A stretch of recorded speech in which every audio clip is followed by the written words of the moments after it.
Hello everybody, my name is Joe Shelton and I'm a singer, songwriter, music producer, and recording artist from Indianapolis, Indiana. Over the last year, I've stepped out and performed music on over 200 stages.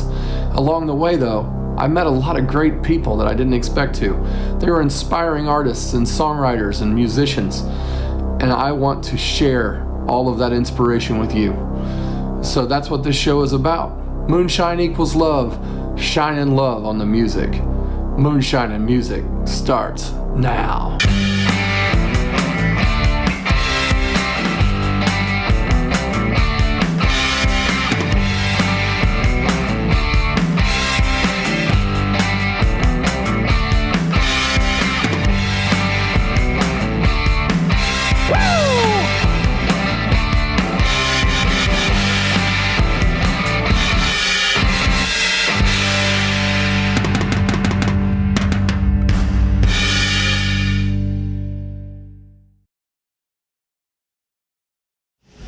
Welcome to Moonshine and Music. We're here with Emily Lehman. Lehman? Yeah. Lehman? See, that's the first thing. We have to get my pronunciation working. There you go. Actually, I should really correct people because it's like most of the people in Indy pronounce it wrong and I never let anyone know. That's my fault. Okay, so everybody now, it's Lehman. Mm-hmm. Lehman. Yeah. We're there. We're there. All we right. did it. We're there. It's been saved. I'll probably forget, but I'm trying my best. No, I appreciate it. So tell us a little bit about where you grew up and where you're from. I was actually just talking about this. I grew up in Napanee, Indiana, so that's like where all the Amish people live. My parents used to always be like, kids, look at a horse and buggy, and we're like, yeah. By Shipshawana? We see that all the time. Yeah, Shipshawana. Then I moved to Fishers in 4th grade, and then I went on a travel excursion for the last 2 years, and that's pretty much my story. Travel excursion? Yeah. Where was that? Where'd you go? I worked in Nashville for a few months, Tennessee. I did a seasonal job there, and then I worked in Yellowstone for the summer, last summer and this summer, and then in between that, I came back to Fishers and substitute taught for a little bit, and then after that, I went and traveled in Europe for 3 months. Wow. Yeah, and then Yellowstone, and then here. So what was the job in Yellowstone? I was just a server, but I was at the Old Faithful Inn, so right outside the geyser, and yeah. Well, that's a really beautiful place. Did you write a lot of songs when you were out there? I did, actually, especially the first year. The second year, I was kind of used to it, but there was definitely a huge influx of inspiration the first year that I was there. Right. Yeah. So when did you start playing? How old were you? I was a freshman in high school when I started playing guitar, and I started playing piano when I was in 4th grade. Right.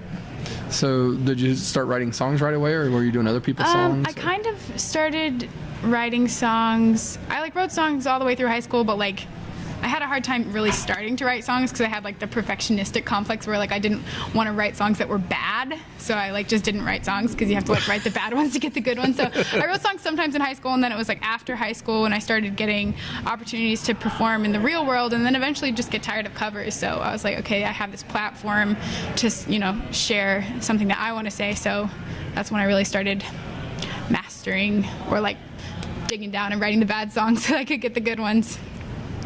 So when you started writing, what are some of the inspirations that you have had in some of those songs? When you're in high school, was it about boyfriends? Yeah, it was always about boys. Usually unrequited love, because I didn't really start dating a lot till after high school. So yeah, I wrote a lot about boys. And then when I really started writing, I still write about love, but I write a lot about friends and sometimes about conceptual, world issues. Still a lot about love, in some form or another. I see. So when you started performing out live, when was that? About how long ago?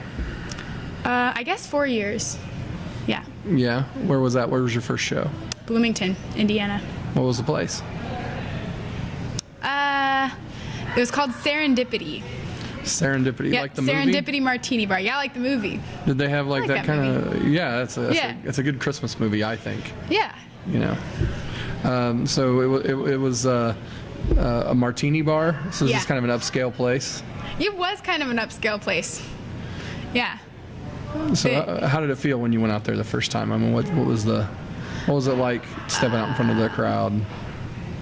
I don't know. I was really like excited and nervous. I actually had somebody else playing with me that day, but I think I was opening for somebody, so that was like my first opportunity to play. Like I had some friends who were in a band that let me open for them, and I was really nervous, but I've come a long way since then. Just like it's hard to get used to being on stage. You know, you're like, okay, I have permission to be here. You know, like you learn to not apologize for like stepping being up on in the front. Yeah, exactly.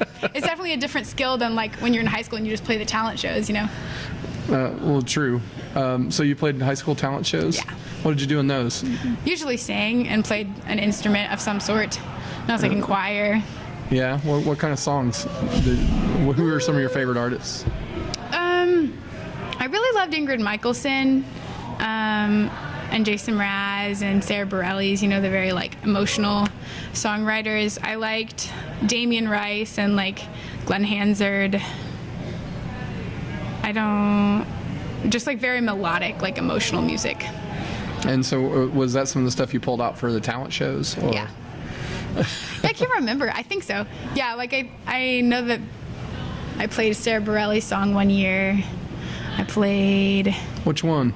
Actually, I played a Sarah Bareilles song 2 years. The first year I played Gravity, and that's actually funny. Like, it's not that relevant, but like the first year when I was like a little freshman, like I was playing Gravity, and they accidentally booked it wrong, and somebody else was also playing Gravity. So like they had two Sarah Bareilles Gravities in the same talent show. Whoa, that's like Emma Daughter's Jug Band Christmas. Have you ever seen that? No. So like it's this show where you know, it's Jim Henson, so it's like Muppet kind of thing. Yeah.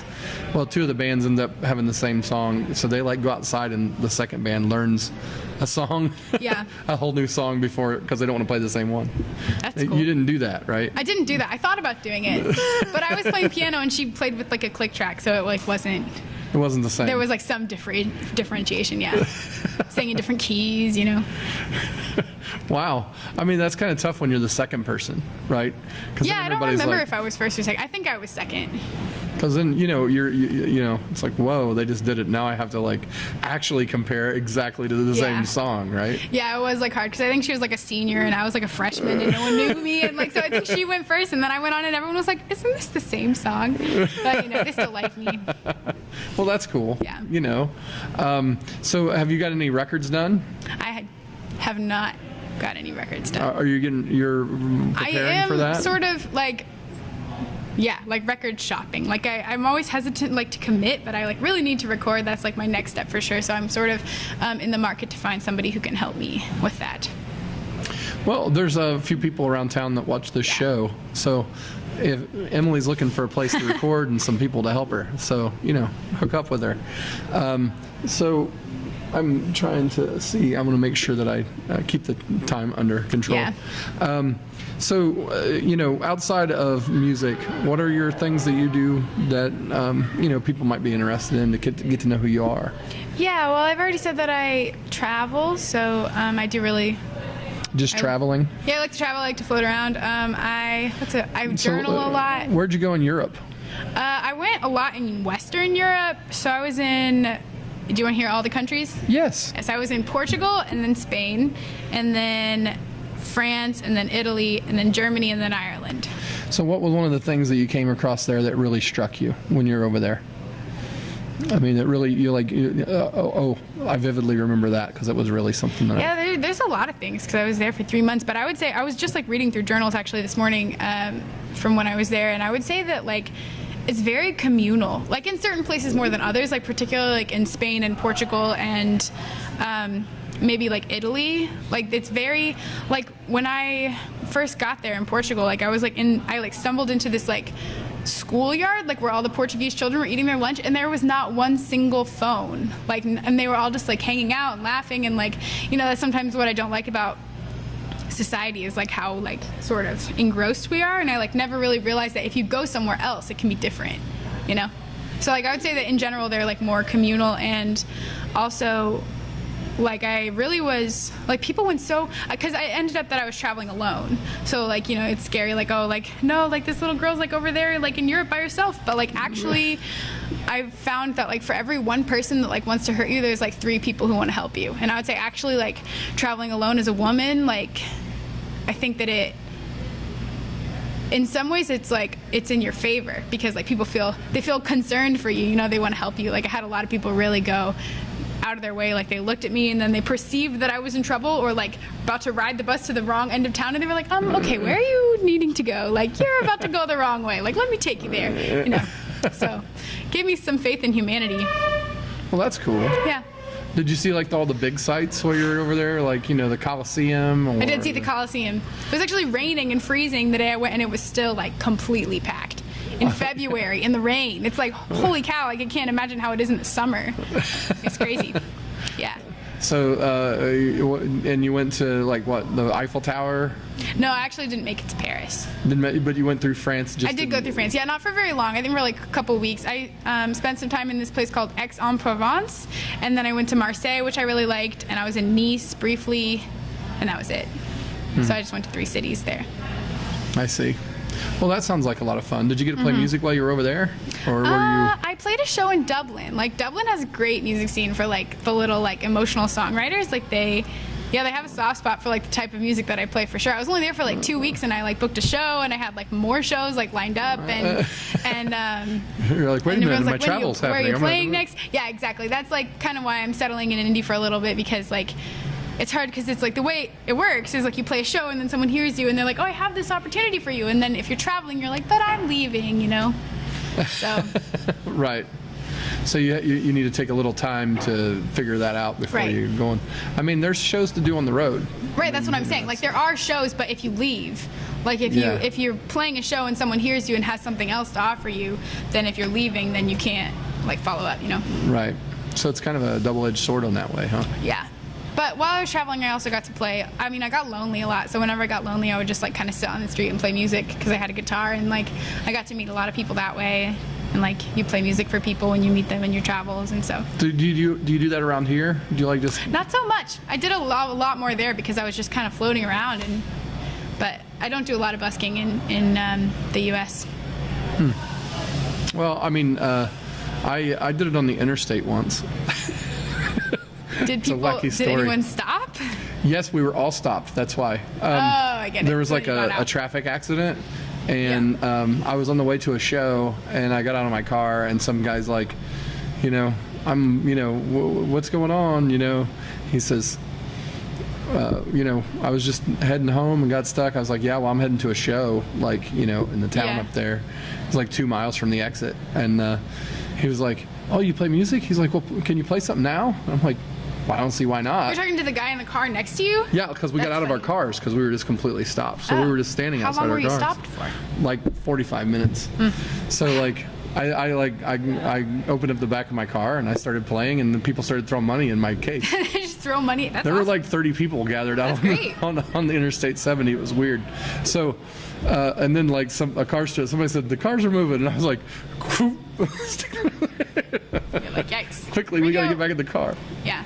So yeah, you know, busking can happen anywhere. Yeah. So you know, take that as. I don't think I've ever told anybody that story before. That's funny. So yeah, I mean, it's I have a lot of fun doing it because you do meet so many different people. Yeah. You know. But then, you know, it is in some places around here kind of weird, right? I mean, you know. Yeah, I think like I was reading, like I said, I was like reading journals from when I was abroad, and I was like thinking through, like I felt like people were actually a lot more receptive there in certain places than they would be in the U.S. And I think it does have to do with that communal thing. Like people aren't on their phones, and they're not really like, you know, like they have more time and they're more aware of like the people around them, so I think they like have more time and attention to like actually give to somebody who's playing on the street, you know, because I have played on the street in the US before, and it's not really the same. Right. You know, people are busy. You know, there's like that story about Joshua Bell, like the most famous violin player in the world, and like no one stopped, and like one guy gave him $20, and that was it. Like, and he was busking. Like, people. Well, you know, a couple of years ago, or maybe it was just a year ago, at the CMA Awards, they didn't invite Sturgill Simpson, and he like stood outside the thing and busked, and like had, you know, tons of people because it was Sturgill Simpson. Right. But you know, I mean, I don't know. I think that we should do more of that stuff, honestly. Yeah. Just the fun pop up somewhere, and you know, text everybody's phone and go, hey, come down here, I'm playing. Yeah, that's true. Like a secret show, surprise show. Yeah, or like in the park, you know, like, you know, just like show up, everybody's gonna show up and play. I don't know. Yeah. Well, what songs are you going to do for us today? Do you have that already in your head, or are you going to decide when you get on the stage? I'm kind of still deciding. Yeah? Yeah. Do you have one of them like already lined up? Yeah, so I'm going to play a song called Boys Like You, but I don't know if it's going to be first. Okay, well, that's okay, the order. So, Boys Like You, what's it about?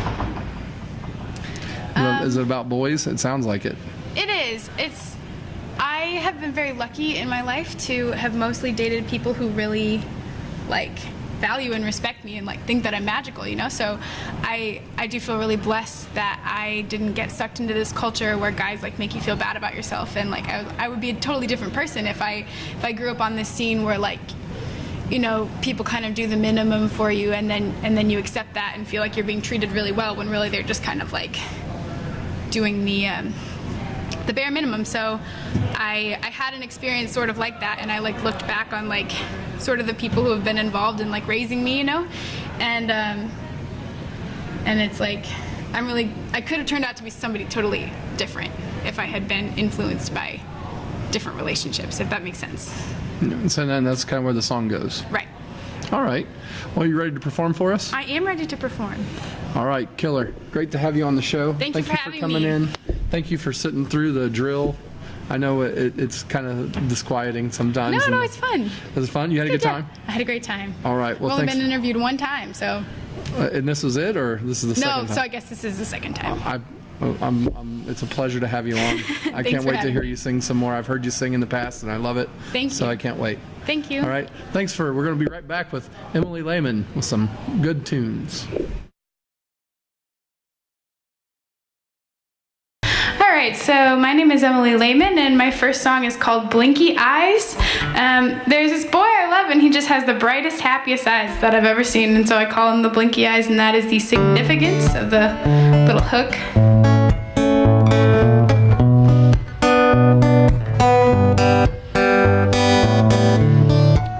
I wanna write real songs about real things, not about love.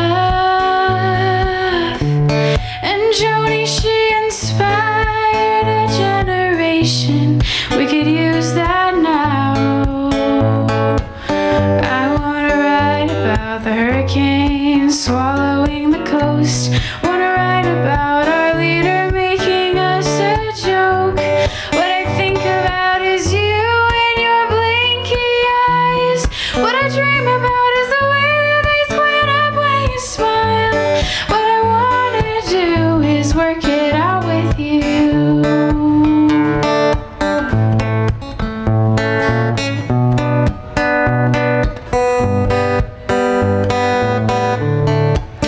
Are you mad that I keep crying as we drive through wildfires?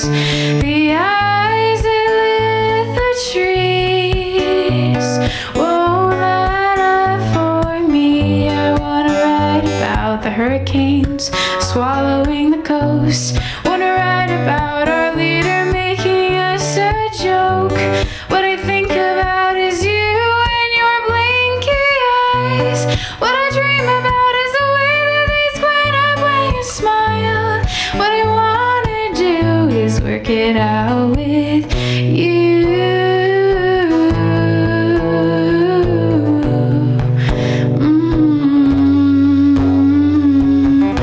I've been thinking, and you know that I've been thinking, and I'm sorry if I think too much. The world is slaving, drowning, burning, and I think that this is proof that we don't know how to love.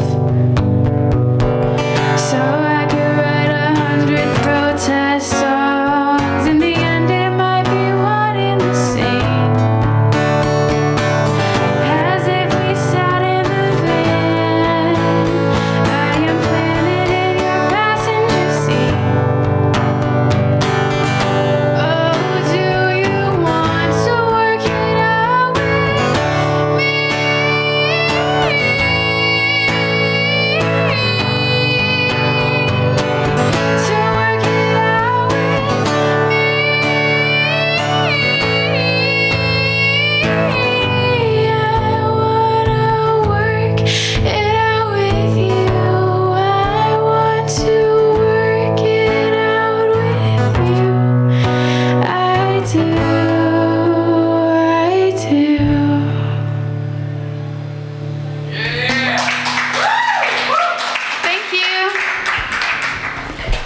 so the second song is called Home, and I mentioned in the interview that I've been traveling, and so this is sort of about trying to find the peace of mind when everything's constantly changing.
called Boys Like You.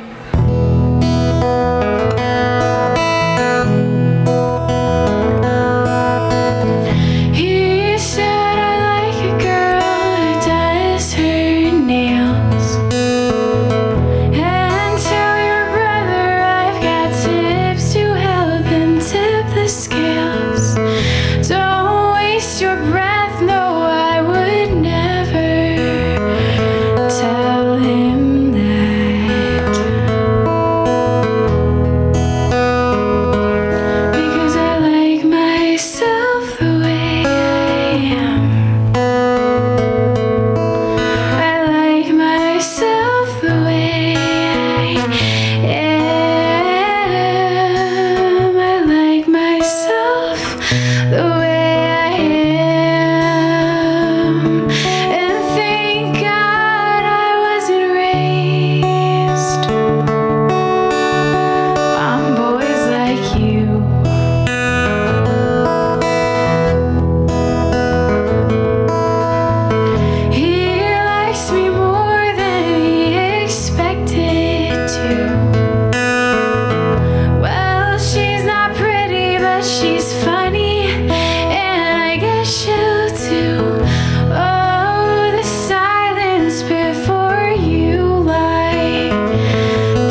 boys like you.